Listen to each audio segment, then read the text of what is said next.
and resumed their march from the town of Seri into Indian-held Kashmir. On the Indian side of the border, troops in the city of Srinagar opened fire to disperse pro-independence demonstrators. From Pakistani Kashmir, our Foreign Affairs correspondent George Alagaya reports. Over 5,000 people gathered in Muzaffarabad yesterday to begin their march across the border into Indian Kashmir, a protest over the division of their land when Britain pulled out in 1947. The march is being organised by the Jammu and Kashmir Liberation Front, the oldest of several groups fighting for Kashmiri unity. Its leader, Amanullah Khan, is based in Pakistani Kashmir, but told a rally before the march that Kashmir had to be free of both India and Pakistan. His people say they'll fight to the end. We will die, we will fight, but we will cross this border. We are prepared. We all are prepared for sacrificing our lives. We are prepared for dying. But the Pakistani government wants Kashmir under its control, though officials say that's not why they're trying to stop the border crossing. The JKLF hopes to cross the line at Chakoti, 6,000 feet high. For over 40 years, the ceasefire line has divided Kashmir.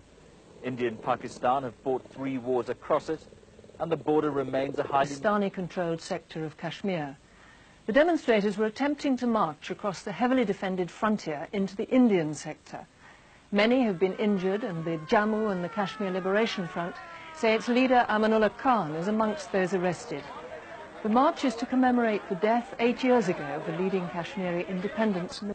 India and Pakistan have fought 2 wars over Kashmir, which is divided between them. The marchers were heading towards the border of the India sector when the Pakistanis stopped them near the town of Chakoti. From Kashmir, George Alagaya reports. There were about 2,000 supporters with Amanullah Khan, the JKF leader, this morning. Many had spent the night on the roadside, ready for what they said would be the final assault on the border. That, at any rate, was the plan. The march began peacefully enough, but it wasn't long before the crowd was tested. The tear gas slowed progress, but it was the boulders rolled down the hill by Pakistani policemen that accounted for the mounting casualties.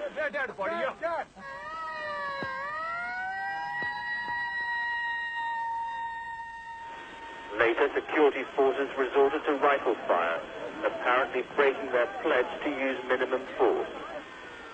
There are 3 confirmed deaths and reports that the figure could be as much as 10. Over 20 are in local hospitals. The Pakistani government says it sympathizes with the marchers, but wanted to prevent even greater bloodshed at the hands of India's border forces. By late this evening, there were just 3 roadblocks of clashes.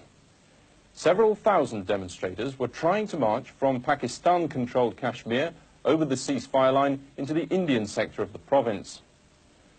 Along their route from Muzaffarabad, the capital of Pakistani Kashmir, towards the frontier villages of Seri and Chakoti, Pakistani troops forcibly prevented their advance to the ceasefire line. Pakistan's Prime Minister Nawaz Sharif said he regretted his forces had killed what he called freedom fighters. Then, in a pointed message to New Delhi, he said India must negotiate a Kashmir settlement, saying Pakistan cannot prevent these marches indefinitely. But demonstrators were on the streets of the Indian capital. Campaigners for Hindustan unity denounced Pakistan's claim over Kashmir. 40,000 Pakistani troops face an even larger Indian force either side of the ceasefire line. All day, both commanders were in hotline contact to prevent me. This is a complete betrayal of our cause by Pakistan and the Azad Kashmir government.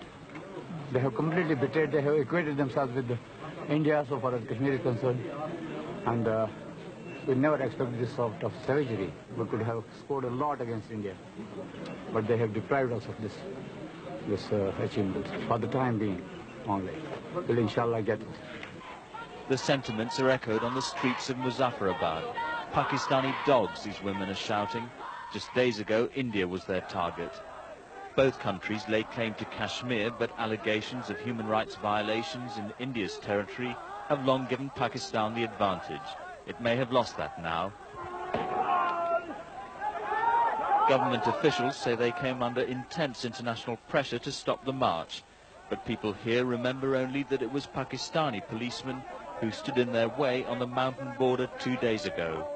George Alagaya, BBC News, Muzaffarabad, Kashmir.